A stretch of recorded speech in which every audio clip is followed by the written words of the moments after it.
This is the Greg Bedard Patriots Podcast with Nick Cattles.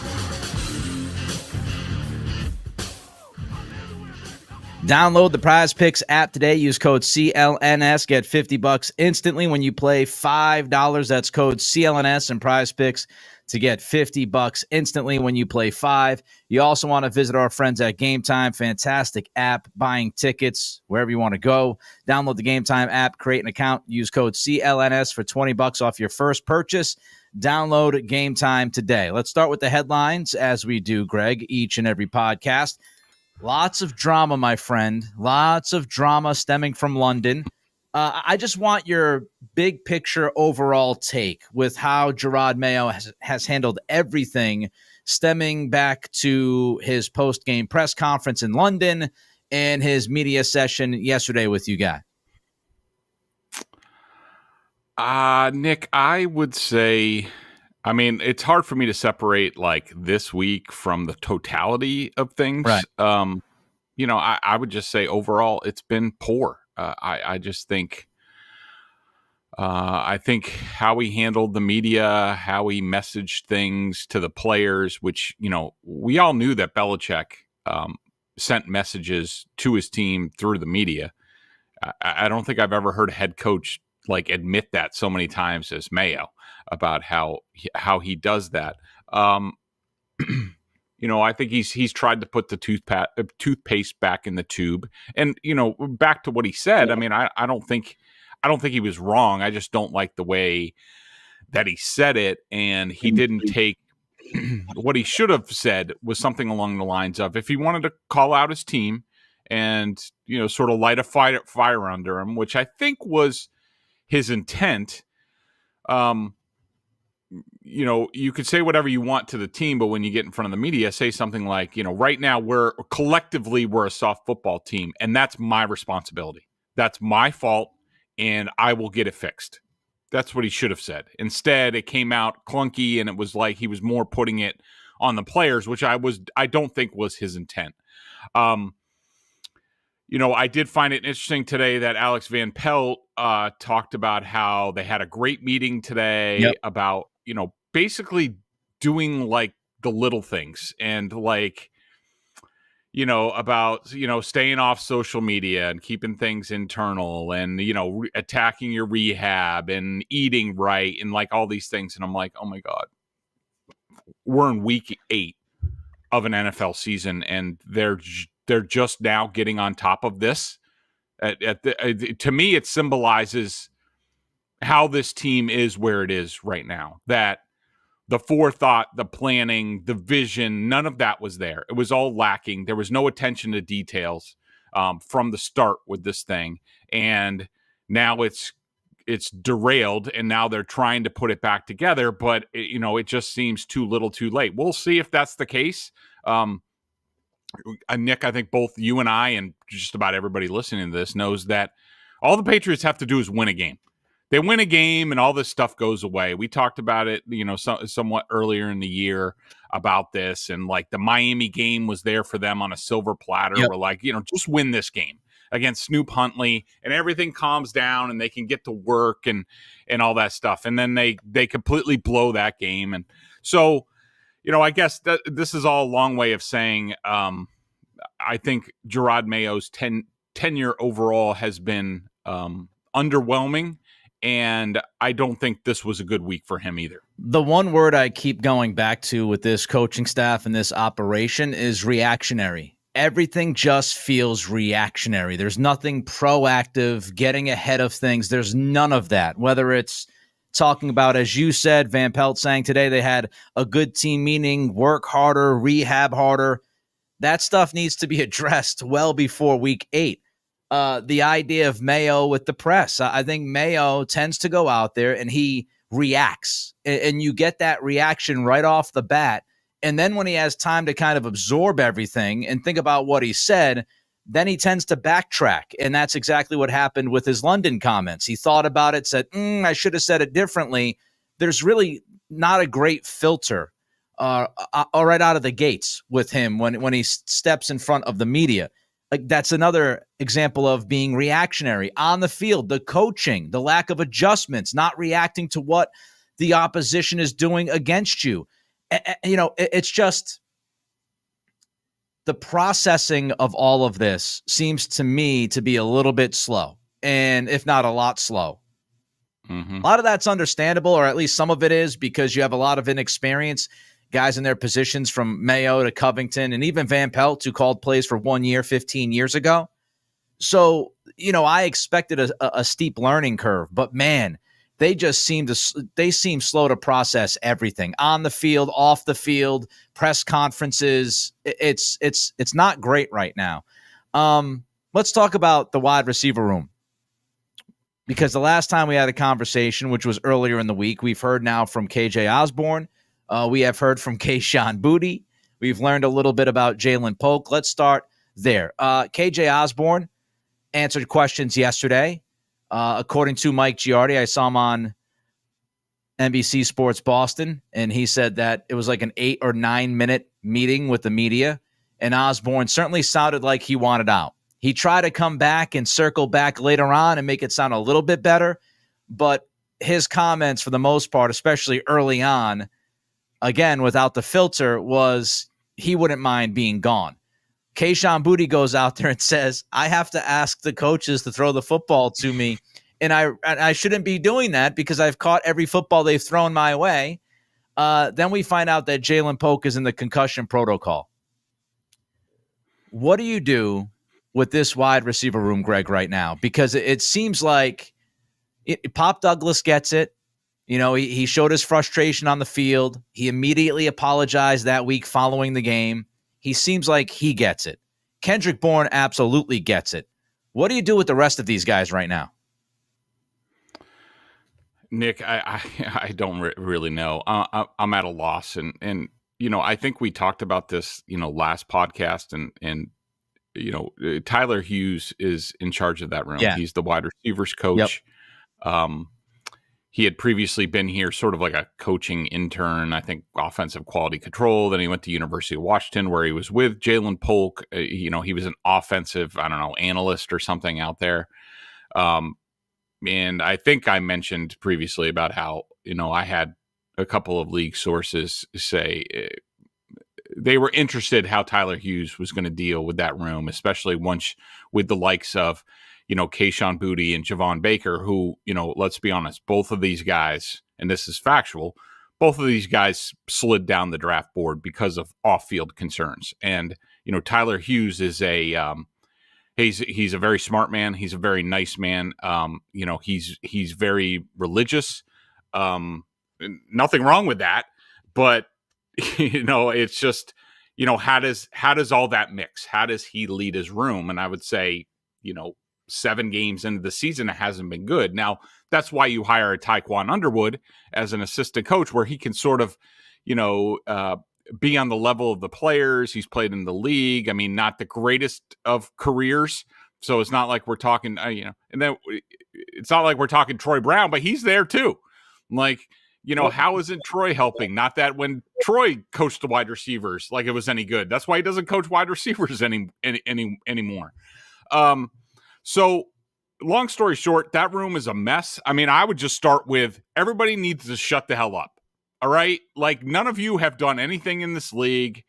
Don't be demanding the ball. I mean, Kayshon Boutte, the first play of the game, he runs the wrong route. It's a simple over and under concept. It's the first play of the game. How many times do you think they rep this play? And it's not difficult. And what was supposed to happen is just this simple route, and I've been pointing it out that opponents run it on the Patriots all the time, and it always works. It's a bread and butter of the wide zone West Coast offense, where you send a post and then an under. And wherever the free safety goes deep, then you throw short. If he comes up, then you throw deep. And what happens? Kayshon Boutte stops running in the middle of the field, and then all of a sudden Drake Maye sees that, and he's like, "Oh crap! Now I got to try to get something," and he ends up scrambling for 2 yards, all because Kayshon Boutte ran the wrong route. You also have Jalen Polk, who I didn't notice this watching the film, but good job by JT O'Sullivan, the QB school. If you want to look, he did a breakdown of Drake Maye. Basically saw all the plays the same as me. on a much higher level because, I wasn't an NFL quarterback. He did have both him and Chase Daniels were impressed with Maye on a different throw, a check down to Hasty that I marked him down. Obviously, I was wrong about that. But JT pointed out that there was the quote-unquote drop from Jalen Polk. Not the one along the sideline where he got hit, but the one earlier. Jalen Polk was like 2 seconds late getting off the line and completely, because I was wondering on film, I'm like, why are Hunter Henry and Jalen Polk in the same area? That should not happen. What happened was Jalen Polk was late off the line and didn't run his clearing route early enough. Hunter Henry basically beat him across the field and screwed things up. So there's all these types of errors going on. The attention to detail isn't there. Kendrick Bourne, always has a couple of routes that he doesn't run the right way. Just in general, that receiver room has been a disaster for years ongoing. It's not good. They need to start with shut the hell up and worry about yourself, and the ball will come to you if you're open. Do your shit right, and you'll get the ball. If you don't, you're not going to get the ball. And that's where I would start, I guess. We can include Matthew Slater as a name that's in that locker room to go along with Troy Brown. And Matthew Slater, from what I gathered, was supposed to be kind of the, I don't know how to put it, spiritual personality kind of leader. And that's not doing well, apparently, because there's a lot of stuff that's off the rails right now. And Matthew Slater is, again, yes, you can be a leader of a team and all of that, but he's also inexperienced as a coach. There's just so much inexperience in the room. There's inexperience in the staff. There's inexperience on the team. This team's a very young team. If you take, 5 or 6 guys away from the equation, you got a lot of youth on this football team. You've lost a bunch of leaders and veterans due to injury. Guys like Jabril Peppers and Jawan Bentley defensively, who might be the voices in the room to say, let's get this stuff straightened out. Offensively, you have a lot of, young guys, and you had a ton of turnover. The entire staff is turned over. So it's just tumultuous. And it doesn't seem like they have the guys in the room, whether it's players or coaches, to get this thing back on the rails. Now, hopefully they do, but it's starting to really, careen off the cliff and cause major issues. And, Kendrick Bourne, look, you said it, Greg. We know he's not the sharpest route runner. He has his mistakes on film, but at least he seems like his heart and his head is in the right place, and he's trying to send the right message. He spoke to media just a few moments ago, and Phil Perry has it posted on Twitter, about his messaging this week, and Kendrick Bourne said it's just staying focused on what's important. I think that's where we've been failing, getting distracted by everything else, being too individualized. Football is the ultimate team sport. And that's another, thread line that we've really heard from a lot of players is just selfishness and being too wrapped up in being an individual, and realize that this is all bigger than you. One guy. Yeah, Nick. Yep. Nick, one thing I just want to interject on that.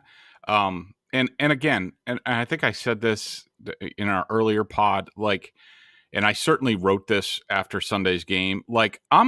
I'm sick of talking about Jerod Mayo. I'm sick of talking about the head coach, and I don't want to be doing it. I really don't. But I've covered this league long enough. I've covered teams, all sorts of different teams, successful teams, not successful teams, and the people around here, I don't think have seen this type of level of dysfunction in a long time. So they don't understand the root causes of it. I think a lot of people just say, they don't have enough talent. What'd you expect? Look at last year. Did you expect them to be better? Blanket statements like that when you don't look at the details. But back to this, what you just talked about and what they're talking about and the reset that they're doing, Nick, is, to me, it's an indictment on the head coach. When there's a leadership vacuum, when there's not a person there, whether it's at the front of the room or in their individual room, when it's not filtered down, and we've talked about it before, the head coach needs to coach the coaches and the coordinators and things like that and be like, this is what I want. This is the messaging. This is what I need you to do. Obviously, that hasn't happened. So when there's a vacuum of leadership from the top, a North Star, a direction. This is who we're going to be. This is what we're about. This is the totality of the program. This is how you're going to rehab. This is how you're going to take care of yourself. Belichick, when he took over in Cleveland, had basically just like Bill Walsh had, these stacks of this is how everything's going to go, right down to the minute details. Obviously, that hasn't happened here. So in the absence of that, players and coaches sort of do their own thing. And so that we get to week 8 or 7 and 8, we're now in week 8, that we're at this point just further reinforces that, Mayo really didn't know what he was doing when he was hired. And now everybody, they all were on their own agenda from the top down, and now all of a sudden they're trying to get it back, and it's tough to put that back in the bag. I think we can unequivocally say, heading into week 8, Jerod Mayo was not ready. He was not ready for the job from the jump. The question ultimately is going to be, can he get there? It's possible. Don't want to write it off. It's possible. Mm-hmm. But I think right now, the evidence is there. As they say back in the day, the proof is in the pudding. And we see this is an outfit in New England that was just totally not ready. And I go back to the introductory press conference. And I'll give you credit, Greg. I did not take too much away from those press conferences because there's just a lot of BS and there's not a lot of substance during those intro press conferences. But you had a question during those press conferences. And the question that you had is where's the substance, right? It sounded like a lot of CEO speak, a lot of business speak, and not much, substance or football speak. And at the time, I said, I'm going to give Mayo the benefit of the doubt. And you did too. Let's see how it plays out. I'll give him the benefit of the doubt. Maybe this is just your run-of-the-mill introductory press conference. The family goes up there. Everybody's, slapping each other in the ass. It's a great day. We're all happy. This is awesome. Well, if you go back now to that introductory press conference and you see the first 7 weeks of this season play out, the lack of substance that was being discussed during the early days of this regime and from this head coach, now you look back at it and say, oh, maybe there wasn't a lot of substance because there wasn't a lot of substance because he was completely unready. And it wasn't necessarily just an introductory press conference.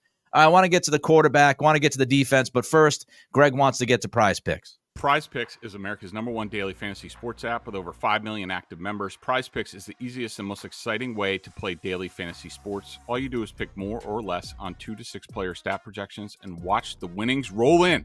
You can now win up to 100 times your money on PrizePicks with as little as 4 correct picks. I'm getting back on the horse. Had a couple of rough weeks. Giddy up. I feel better. I feel better, a little bit better. I don't know. Both these teams, I don't know what the hell to expect on Sunday. Anything could happen, really. But this is what I'm going with. I'm going Hunter Henry more than 3 receptions. I think check mark that. I mean, we've seen Drake Maye, Hunter Henry, great connection there. And I also think the Patriots are going to have a little bit more trouble on the outside with the Jets cornerbacks. So that means Hunter and also Austin Hooper are going to be a focal point, I think. Drake Maye, more than 1/2 interception. He threw 2 in the opener, should have thrown 2 in the last one. I would say that the Jets are a lot better defense, a lot more opportunistic. So I think Drake will give one to the Jets this week. Devontae Adams, more than 1/2 rush and receiving touchdown. Rodgers is going to want to get his boy a touchdown. So I think they're going to look at this opportunity against the Patriots to do that. Garrett Wilson, more than 57.5 receiving yards. I think he had over 100 last week. Braylon Allen, I'm going with him, more than 1/2 rush and receiving yards, more than Breece Hall. I think Breece Hall is going to do a lot of stuff in the 20s, but Braylon Allen is the more physical back, and we all know how the Patriots are defending the run right now. And Aaron Rodgers, more than 238.5 passing yards against this passing Patriots defense. I don't feel great about that, but we'll see how it goes. Download the PrizePicks app today and use code CLNS and get $50 instantly when you play $5. That's code CLNS on PrizePicks to get $50 instantly when you play $5. You don't even need to win to receive the $50 bonus. It's guaranteed. PrizePicks, run your game. All right, we'll get to the defense in a little bit. I know Greg has a lot to say about those guys on that side of the field, and I read Greg's column last night that he wrote. I saw it this morning, and I watched the video he had in there. I would suggest all of you to go check that out as well as Greg breaks down the defensive breakdowns. But first, let's start with the offense. Van Pelt with the media today, Greg, spoke about Drake Maye, and he said that Maye's development is right where it needs to be. Would you agree with that?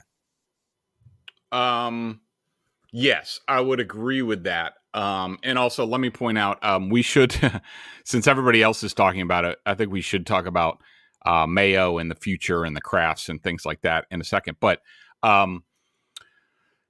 do think he's right where he's at. I was, like I said, and, I feel really good about my evaluations of Drake Maye the first week and also the second week. I do my thing, and then I sort of listen to other people who I consider experts, whether it's Chris Sims, Greg Cosell, Chase Daniels, JT O'Sullivan.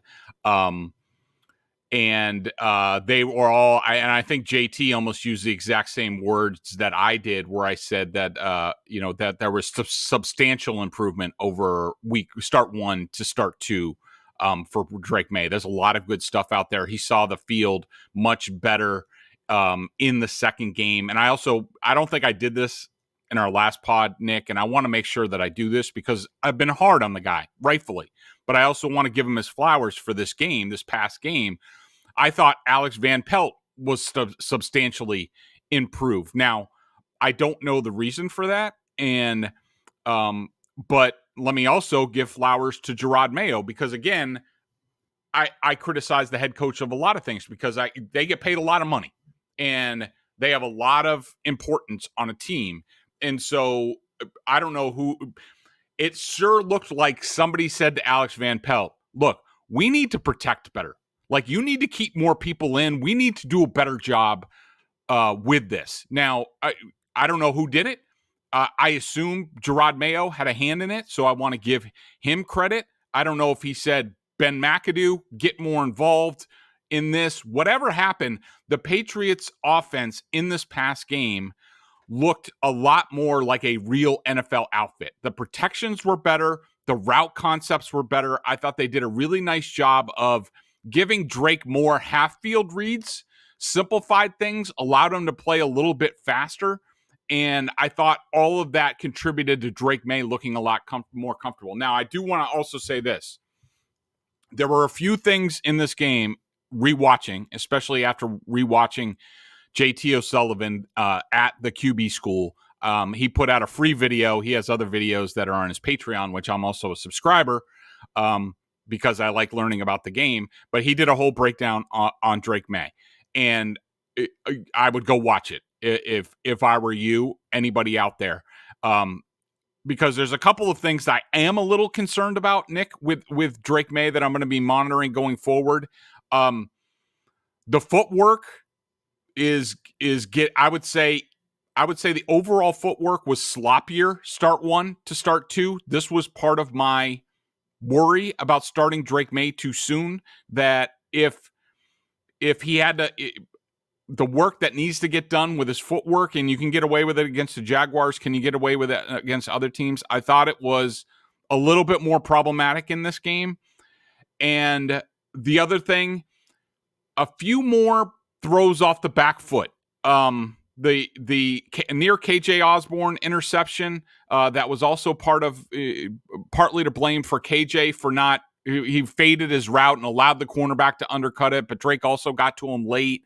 But there's a few more footwork issues and a few more throwing off the back foot issues. And so I'm just worried about that getting worse as time goes on. But overall, a much better start in week 2. And I just wanted to make sure I gave Mayo and Van Pelt the flowers because I thought the offense looked a lot better. Imagine if they had a running game. So that's sort of the next thing. Well, we talk about Drake May, and I think he's like the hope for this football team, and the fans are really hanging their hat on Drake May and his future. And if he could be one of those dudes, then this team has a much better chance of climbing out of this muck that it is currently in. But Greg, if they have issues climbing out of that muck the rest of this year, I know you said earlier this week that, it's not impossible that Kraft could say goodbye to Mayo if things don't improve. And that kind of lit the content world on fire. Everybody talked about that, including me and my own individual podcast I did yesterday. So I thank you for the podcast content. But just you've heard a lot of people talk about what you had to say, your reaction to that, and how do you feel today regarding RKK, Mayo, the future, compared to how you felt earlier in the week? Not really any different. I will say that, and this is often the case, I had just finished watching the defensive film when I went on Felger and Maz, and it made me angry. I was not happy after watching the defensive film, and I said as much when I said it was probably the worst defensive film I've ever seen with the Patriots. I thought it was the worst performance since the Eagles Super Bowl. And I thought that Eagles Super Bowl had more to do with personnel than X's and O's, but the X's and O's weren't great in that game either. I blamed a lot of what happened on Sunday against the Jaguars on X's and O's. So there's that. As far as the conversation that's evolved around my comments, I haven't really had a problem with it. I think a lot of people basically said the same thing that I did. I don't think anybody's really contradicted it. We all know there's a lot of media members that have a lot of cozy relationships with Jerod Mayo from covering him and the like, and that's fine. I don't have a relationship with Mayo. I try to stay arm's length so I can be impartial and tell people the truth. Now, I don't take anything back from what I said, and I just want to reiterate what I said, is that basically what I said was, and correct me if I'm wrong, Nick, and sometimes, and this better than anybody as a lifetime radio guy and a radio host, sometimes what's in your mind doesn't come out the way that you think it does. Right. But basically what I was saying was, look, the Patriots are a freaking train wreck in week 8.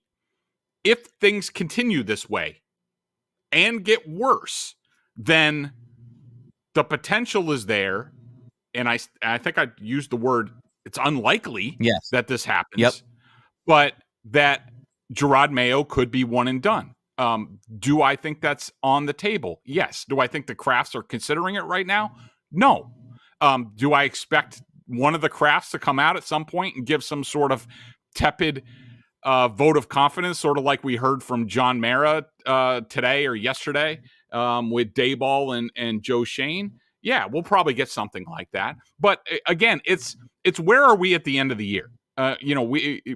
He certainly gets the benefit of the doubt. He's not getting fired anytime soon or anything like that. But we need to see what it looks like at the end of the year. If it's 1-16 and it's like Rod Rust all over again, yeah, he could lose his job. A lot of people could lose their job in that building. What I think's going to happen, I think we'll see a little bit of progress. I think that the potential is there for Drake May to save a lot of people's jobs. The potential for him to be really good towards the end of the year and steal some games for this team, definitely there. I think he's that good and has that potential. So there's that. Really what I think is going to happen, Nick, and let's just go over sort of the timeline of things. I think you talked about the opening press conference. I would say before training camp started, sort of after OTAs and all this stuff, once you get the coaches in the building and they see what's going on, I think the Krafts kind of looked at things and said to themselves, is this all there's, is this all that's there for us? I mean, is this what we hired? Is this all it's going to be? Sort of, I think there was a fear of that. It was empty slogans and, not a lot of substance to what was going on with the new regime. So I think there was some, I wouldn't say second guessing, but, maybe them sort of, craning their neck and being like, okay, all right, we'll see. I thought Jerod Mayo ran a great training camp. I thought it was very physical. I thought they made progress, and he had them prepared for week 1, and they won. It was a impressive victory. They hit on all cylinders. It was basically the perfect scenario for them. And, but I cautioned at the time, I said, that's week 1. A lot of teams, especially nobody really knew what they were going to do on offense or defense or whatever. They were surprised. But we said, no, let's see what happens as the week goes on, because it's a different game. Planning for the regular season is a completely different beast. The coaches are tired. It's long hours, all that stuff. So I think we can say that it hasn't been good, that every game has been worse than the next. And there's, some, discipline issues on the field, in the locker room, social media, stuff like that. So, where they are is, it's gone downhill every week. And you just worry about, is that going to stop, right, or is it going to get worse? So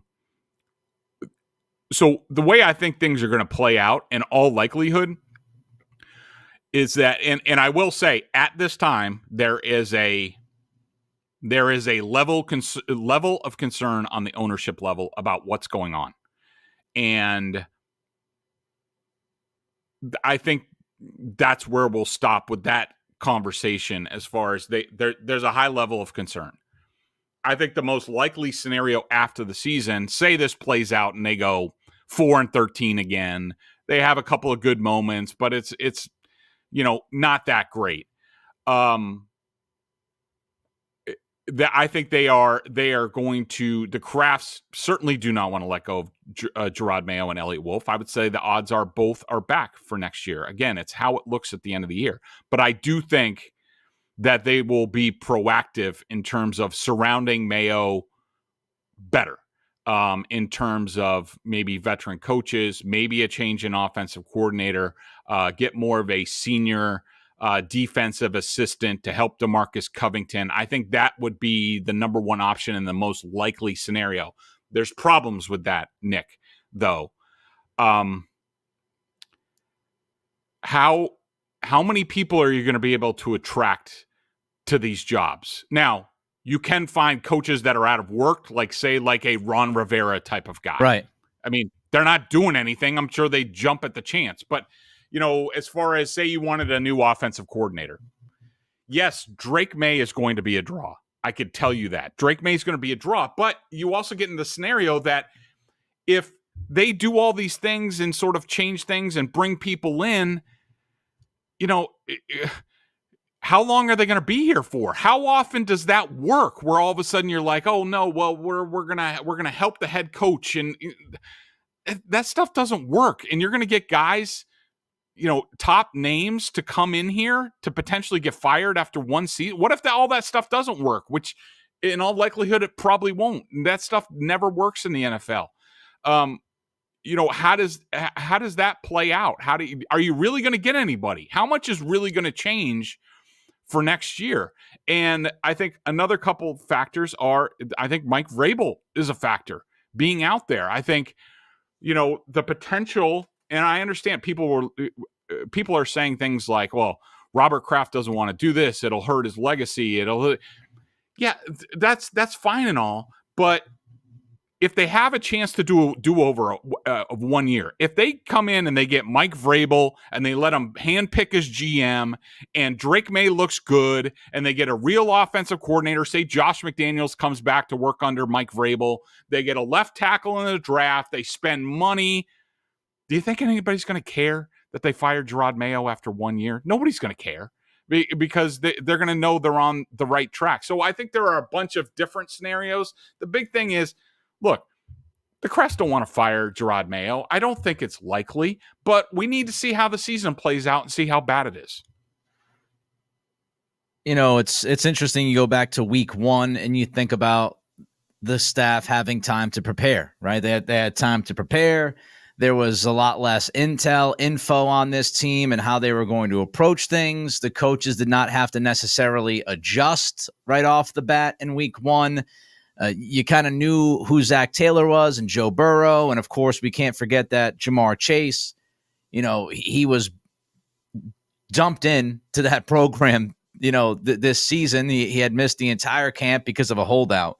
So I do think there's a difference between, like, okay, if you watch the first game and a half between Cincy and then Seattle, you see a staff that was, all right, this is what we want to do. This is what we want to try to do.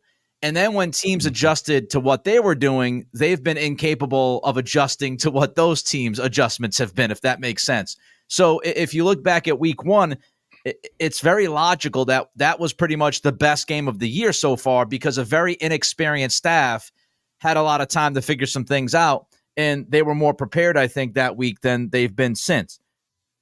A lot of other stuff you said. I'll just hit a couple of other points. The lack of experience with the staff. The fact is, Robert Kraft put a lot of trust in Jerod Mayo. A lot of trust. It wasn't just the idea of making him the head coach when he might not be ready, but also the idea of, and we talked about this, Greg, this is not hindsight. Mayo doesn't have a huge network of people. He has spent his entire career here in New England. It's not like a Mike Vrabel who, went to Ohio State, went to Houston, coached in Tennessee. Now he's in Cleveland, and he has all these different touch points across the NFL. Mayo did not necessarily have that. So it was this trickle-down effect. I tried to explain this during my podcast earlier in the week. A lot of people want to look at Elliott Wolf. They want to look at this. What I would say is this all starts with Robert Kraft. Because as soon as Kraft, and again, this ain't hindsight 2020, as soon as Kraft made Mayo the guy, which was done in his contract, which is still crazy to me, and the fact that he chose Mayo in 2019 because he had a meeting at an airport after the trip to Israel, which is even more crazy to me. But as soon as that was done, as soon as Mayo was the choice, folks, everything else fell in line. What do I mean by that?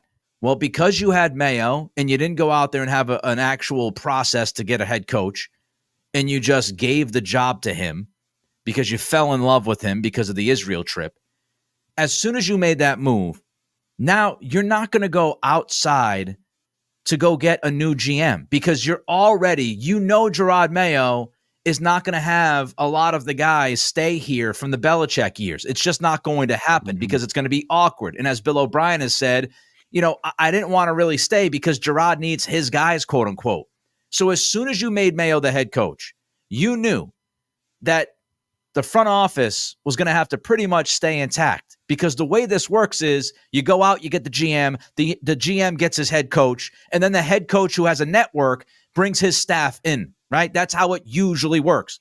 You picked Mayo before anybody else. So as soon as that move was made, Mayo is going to have to work with somebody that he trusts and has a relationship with. That guy was Elliott Wolf. It's not to say that Wolf is not qualified to do the job. He was qualified to do the job, but you did not have a GM process, just like you did not have a head coach process because of how you handled the Mayo thing.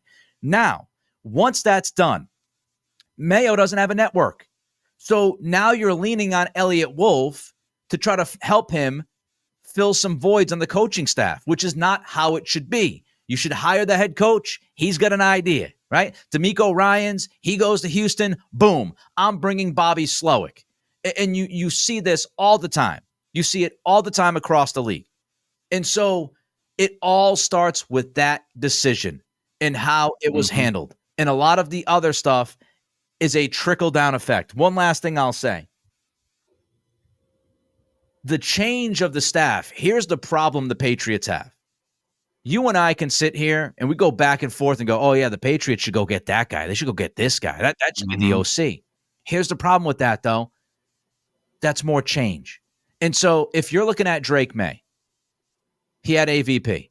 If AVP doesn't work out, let's say they shit can AVP in the middle of the year and they bring in, a couple weeks, AVP still not doing a good job. You go to McAdoo. Okay, so now you've had AVP and McAdoo.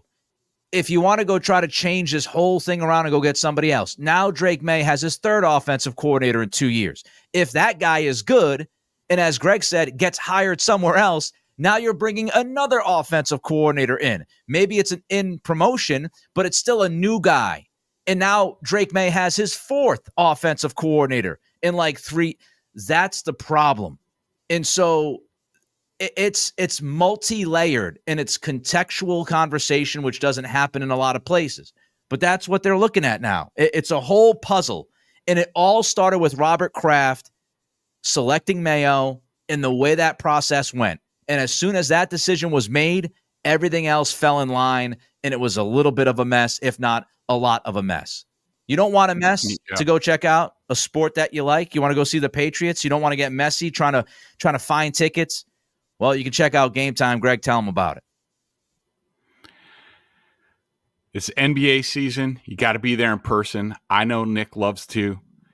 You got to go to Gametime to get your tickets. Go see the Celtics. They're wagging, launching up threes. What do they call it? Hippo ball? Opening night. What? I mean, come on. Could that have gone any better? That was euphoric. And for somebody who has been a Patriots fan and Boston fan, New England fan their whole life, like me, and I've been watching this Patriots team on Sundays, and it's been making me sick to my stomach. Tuesday night was the elixir that I needed. Jason Tatum, unbelievable. It was awesome. Unfortunately, TNT sucked with their pregame coverage and their ceremony coverage, and I don't know how to go to a commercial during the raising of the banner, but I digress. Yeah, but if you want to get there and be part of every single blowout and 69 three-pointers and things like that, then you got to go to Gametime. Check out all the tickets over there. Check out Gametime Picks. They filter out all the fluff to show you only incredible deals on great seats, so you don't have to waste time searching through thousands of tickets. I love the all-in pricing. I have that permanently toggled. Shows the total up front. No surprise fees at checkout. I love the panoramic views from your seat in the app before you buy. That's a must. I was just looking. Bucks at Celtics on Monday. You can get in the building all in for in let's see, this is balcony $319. There's a bunch of these tickets, $116 each. If you put in the coupon code that we're about to give you, that's $20 off. You can get in and see this show for yourself for less than $100. Let's see, where was I?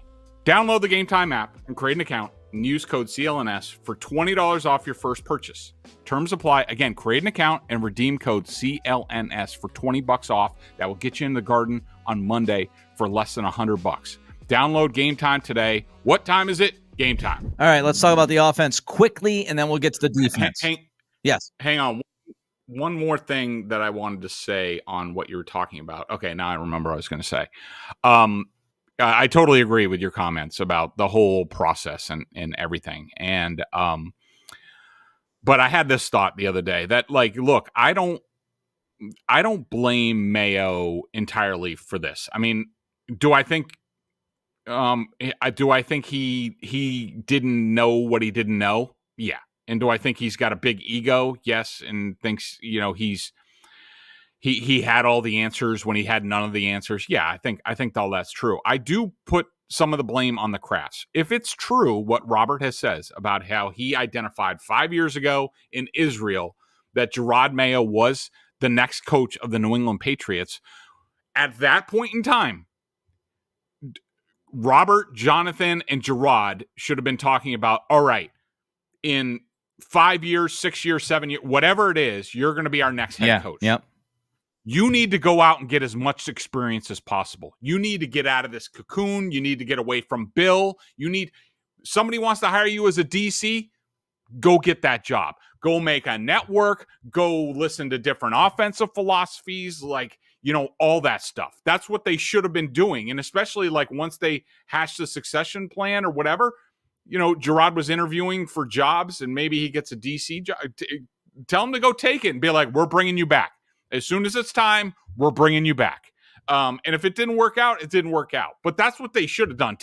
They should have helped him with the career development. Now, it's easy for me to say, Jerod Mayo, since he was drafted and played with the Patriots and coached with the Patriots, he's lived here a long time. I'm sure he's got a family. I'm sure this was comfortable for him. It's not the easiest thing to say, all right, I'm moving my family for what might be a couple years. I understand all that. But that's the life of a football coach. I mean, nobody gets to stay in one place for like 30 years in the NFL. So there's that. I mean, I just equate it to, and it's somewhat similar, somewhat not, but like, when I was coming up in sports writing, I was at the Palm Beach Post. I came up there. I had lived for a long time there. My wife and I were starting a family, and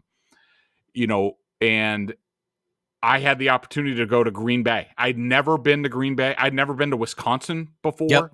I had never covered the Packers, but in my mind, like, I needed to go cover another team. I needed to see things differently. I needed to get out of my comfort zone to grow, because in my mind, I wanted to become a national writer. I wanted to write for the Boston Globe and become a national writer, which I did. And I just thought to myself, for my career, I needed to branch out. I needed to see different things. I needed to experience different things, develop more sources on the NFC side, because I covered the AFC for so long and all that stuff. And so I picked up my family when the twins were 6 months old. We moved to a place where we had never been before, and family wasn't even close. But my wife and I decided to do it, for the betterment of my family and also my career. And so when I got to the Globe, when I got to Sports Illustrated, I wanted to be ready for those opportunities. I just think, again, it's simple for me to say everybody's situation is different, but man, if the Crafts were serious about Jerod Mayo being the next guy for them, they should have made his development priority one after their football team and be like, Jerod, go experience the NFL, go live things, get more responsibility, do press conferences, all this stuff. So when we bring you back here, you're hitting the ground running and you're ready to go. And I think we're seeing that obviously did not happen. Hey, buddy, you're talking to somebody that picked up his shit and moved 3,000 miles across the country to experience being a program director in Sacramento, California, when I had never touched California in my life with my feet or any other part of my body. So I get it. I put most of this on Robert Kraft, honestly. Where the team is right now, I put most of it on Kraft. I think people, and I just want to quickly make this point, and then we'll move to the offense, defense, and be done with this. But I do just want to make this quick point, because I know there's probably a lot of people listening to this going, yeah, but what about Elliott Wolf? What about Elliott Wolf? What about Elliott Wolf? What about this roster? What about – and I understand that question. Greg, I don't know if you agree with this, and some might think that I'm making excuses. I couldn't care less.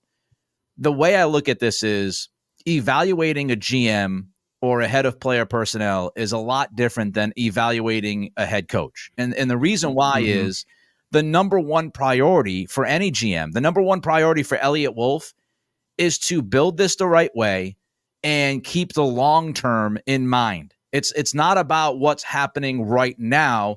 It's about what this team looks like in 15, 16, 17, 18, the weeks, right? How do we look towards the end of the year? Simple example, Jalen Polk. Right now, you look at it and go, oh, my God, that's a disastrous pick. I'm sorry. I'm not going to write off a guy's career 7 weeks in. I take at least a year, if not 2 years, to fully evaluate draft classes because a lot of different things happen. So we can look at this roster right now and say, oh, man, it's not talented, this and that. A lot of Elliott Wolf's job is going to be dependent on the draft. And right now, again, it's only 7 weeks in. Drake Maye has looked pretty damn good. I think everybody's happy with Maye. Everybody is unhappy with Polk. And then the other 2 top 4 picks that he made have been hurt. I can't evaluate Caden Wallace. He got hurt. I'm sorry. I can't evaluate Layden Robinson when he's in and out of the lineup and then gets hurt again on Sunday last week. And so I think it's much more difficult right now to throw Elliott Wolf completely under the bus until we have a full picture. And at the end of the year, we look back and go, okay, did Jalen Polk get better? Did Layden Robinson and Caden Wallace become trusted guys on the offensive line? Did they get back out there? And did they improve on the O-line? Did Drake Maye continue to show progress? And does he look like a franchise quarterback where now you can reel in somebody like Brandon Ayuk because they look at Maye and go, oh, man, he's great. Like, to me, it's a week-to-week evaluation with the coaching staff because we're seeing it play out in real time and we're seeing lack of adjustments. Elliott Wolf's job mostly is done in the offseason. What's done is done. The cake has been baked. And now we see how it comes to fruition throughout the season. Would you agree with that, or would you disagree with that? No, I would agree with that. I mean, I think, because I hear from people on Twitter all the time. They're like, well, what about Elliott Wolf? And I mean, it's week 7. Like, I can tell how the coaching is. And I could tell, when they, and I'm not asking for the coaches to move mountains. There's a lot of people out there, I don't get it. They're so simplistic about like, well, this team doesn't have a lot of talent. What did you expect? And they just excuse the coaching. They just take it out. That runs counter to everything that I believe about football, where football is the ultimate team sport. And it's all about, people out there who played Pop Warner or played high school football. Like, it's routine in football where you go up against a more talented team, but the coaches figure out a way to compete with those teams, if not beat them. That's the essence of football. Those are the greatest moments in football, for people who have played the sport. And, to me, fine. The Seahawks game might have happened no matter what, because you have an inexperienced coaching staff and players, and fine. All right, fine. The Seahawks are more experienced. They had good players. They came back. That happens in the NFL.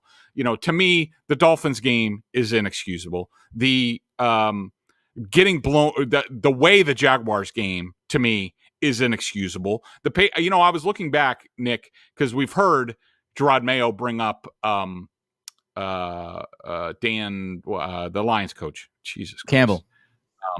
Dan Campbell. I look back, and I was also chatting with Aaron Schatz about, like, I wanted to know how their DVA progressed, because the Patriots are going down by the week. I mean, even special teams, which was like top 5 for like the first month, is now down to 16. Like, everything is sliding down. And I look back, that Dan Campbell, when he took over, and we all know that was a dumpster fire that he took over from Matt Patricia. That team the whole year lost, I think, 5 times by 10 or more points. The Patriots have already done that 4 times. And most of it has happened like in the last 5 weeks. So that's a level of concern. But back to Wolf. I just wanted to say that I understand the frustration that people have. And there are certainly things that I would have done better. And given hindsight, which we all have now, we all have the benefit of hindsight now. Like, you don't sign a core for, or you sign a core for, but you also sign Jonah Williams. You trade up for a tackle in the draft. These are all things that we, a lot of us second guessed in real time. But the overall approach, Nick, I still don't have a problem with. And I think you agree with me on this. I mean, like, just because you have money, just because you have certain assets, doesn't mean you just spend it. Let's overpay for Calvin Ridley. Let's do X, Y, and Z, because you only have a finite amount of resources, whether it's draft picks or cash or cap. And you don't throw money just to throw it. I think an example of it is there's a lot of people held up the Tennessee Titans as, look at what they're doing. They brought in an offensive coach. They have a young quarterback. They're supporting them. They bring in Ridley. There they have Hopkins. They, signed people on the offensive line. They drafted on the offensive line. They did X, Y, and Z. And now they're not much better than the Patriots are, except they spent all their resources. And so the Patriots, to me, Elliott Wolf and Alonzo Highsmith and those guys looked at their roster and said, all right, let's try to build a foundation. Who's good on our roster? Let's retain them. Let's try to spend money where we can, but we're not going to throw stupid money at things we're not sure about, because let's get more data on the team and figure it out. And the next year we'll do more. And I think they're on track to do that. Do people want the Patriots to be more talented? Yeah. But it doesn't mean that their approach wasn't wrong. The execution wasn't great, but I wouldn't say it was a complete debacle, because I do think the Patriots should be more competitive at this point. Yeah, Tennessee went out and got Snead. They got Pollard. They got Ridley. It was an extravaganza, and they're not good. Mm-hmm. the last thing I'll say is, the biggest decision to me, because I still think the offensive line stuff is not figured out yet. People are like running around out there acting as if the draft class in the second round was awesome. None of those guys have been very good. Okay. Correct. So everybody relax. Everybody calm down. Okay. So I don't even know if they mishandled the draft. We'll see if by the end of the year, and that also has a lot of context. Like if you're Kingsley Suamataia and you can actually sit down for 10 weeks, 12 weeks, because the Chiefs are the Chiefs, and then you say get dropped in week 13, well, yeah, you had 3 months of NFL football to get developed. If you were in New England, you would have been dropped in week 1 or week 2. And we all know what happened with Suamataia the first 2 weeks. He was benched because he was terrible. And I was one of the guys that was saying Suamataia should be the pick for the Patriots in the second round. Yep. So we don't know. We don't know what we don't know. And I understand people get frustrated and they want to judge right away. And it's 7 weeks in, they go, holy shit, this roster sucks. Elliott Wolf's terrible at his job. Take a deep breath. And it's funny because if there are 2 games that they lost that they should have won. They should have won that Seattle game if it wasn't for terrible coaching in the second half. And they should have beat Miami. Yep. And I know we deal with reality versus, what could have been. But what if this team won those 2 games and they're 3-4? Then people go, oh, well, wait a minute. And you could say the same stuff about Jerod Mayo, but that's the point. If the coaching staff was better, they win those 2 games. The fact that the coaching staff is declining precipitously is the issue. And look, the biggest problem to me about Wolf and what he did was the AVP hire. If Van Pelt doesn't get better and this offense is a disaster and they've got to flip things around and you're dealing with different offensive coordinators early in Drake May's career, that is on Elliott Wolf. That was an Elliott Wolf hire. And I don't think he had great options, but if AVP is terrible and it goes awful, then you look at that and say he could have gotten somebody better in here than AVP, or maybe he should have just went with McAdoo, because that would be the thing that I look at right now. But I'm going to give it time. That's the nature of his job. All right. Don't forget to check out BSJ, $50 for the year. Bedard Giardi. We told you about PrizePicks, $50 instantly when you play $5. Use that code CLNS. We told you about Gametime. Take $20 off your first purchase over there by using that code CLNS. Greg, we're not going to be able to hammer down all the stuff that we wanted to talk about with the defense. Maybe we'll save that for next week. Hopefully not. Hopefully they'll get better. But just your expectations for Sunday, buy-in, and this Jets matchup. Yeah, I mean, look, Nick, I have no clue. I have no. The number one thing I'm looking to see is the response to the soft comment. It can go one of 2 ways. I mean, these guys, it could light a fire under them, and all of a sudden they're winning both sides of the line of scrimmage, and they're competitive in this game, and it goes down to the fourth quarter. And that would be awesome. It would be awesome for Jerod Mayo. We'll all be talking about, like, Jerod Mayo had since Cincinnati, his first, like, check mark, like, attaboy. Yeah. Nice job pushing the right buttons with his team, and we will certainly do that if that's the case. There's also a chance that, all right, that something like that could be short-lived in this game, but when things start going against the Patriots, then all of a sudden they let go of the rope, and it could go the other way, where all of a sudden come Monday and Tuesday, Nick, we're talking about, like, have these guys given up on Jerod Mayo? Yeah. Have they quit on him? And we're only in week 8, and we're weeks away from the bye. And by the way, I also want to say, related to that, the comment, I've heard because they played my comment so many times. The comment that I made about the bye week and the coaches will probably go on vacation, that was unfair of me. And I just wanted to state that for the record. I heard it and I was just like, I got emotional, caught up in the moment. That was unfair, and I didn't like that out of myself. So I just want to apologize for that comment. I don't think any of those guys I hope they don't go on vacation, and I expect them to work and figure things out through the bye week in December. But back to this game. I don't know. Both of these teams, I have no clue what they're going to do. I think that the Jets had, when I was watching their Steelers film, the Steelers own them on the Steelers offensive line, owned the Jets defensive line. They were getting a lot of push on the interior. They ran the ball, typical play action, shot plays. I thought the Steelers were lucky with, Russell Wilson's, moon balls that are being caught with one hand or bouncing off Steelers like 8 times and they're catching it. I think that the Jets offense is a tough watch, even with Davante Adams. I expect him to be in the slot.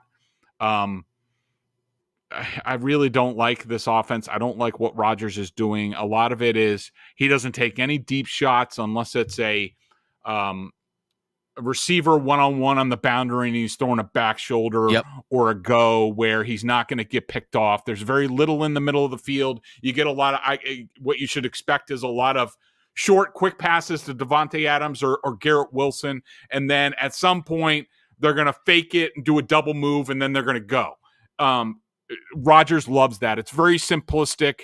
I would say the route concepts might be worse than the Patriots at this point in time. And Rodgers, sometimes he just favors Adams. He doesn't stay with route concepts. It's a tough watch, but the fear is that all of a sudden they start to click this week and they start to get on a roll. And then there's an avalanche because I think there's a lot of built up stuff there with the Jets defense. So long story short, I don't know what to expect out of the Patriots. I don't know what to expect out of the Jets, but there's no question that the Jets are favored to win this week.